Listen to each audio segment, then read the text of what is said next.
Blouse cutting చేసేటప్పుడు చాలా జాగ్రత్తగా ఉండాలండి. ఏ మాత్రం పొరపాటు జరిగినా బ్లౌజ్ మొత్తం పాడైపోతుంది.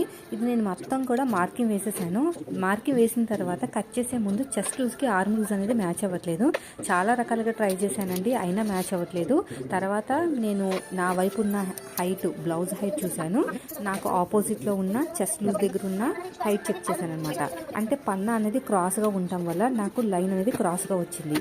కాబట్టి ఎల్ స్కేల్ కూడా నాకు ఉపయోగపడలేదు. ఇలాంటి టైంలో నేనేం చేశానంటే, నాకు బ్లౌజ్ అనేది ఎంతవరకు ఉందో అంతవరకు చెస్ట్ లూజ్ వరకు సమానంగా కొలుచుకుంటూ వెళ్ళాను. హైట్ అనేది ఎక్కడికైతే కరెక్ట్గా వచ్చిందో అక్కడ స్ట్రైట్గా మార్కింగ్ వేసుకుని తర్వాత అడ్జస్ట్మెంట్ చేసుకుని బ్లౌజ్ అంతా కట్ చేస్తే పర్ఫెక్ట్గా వచ్చిందండి.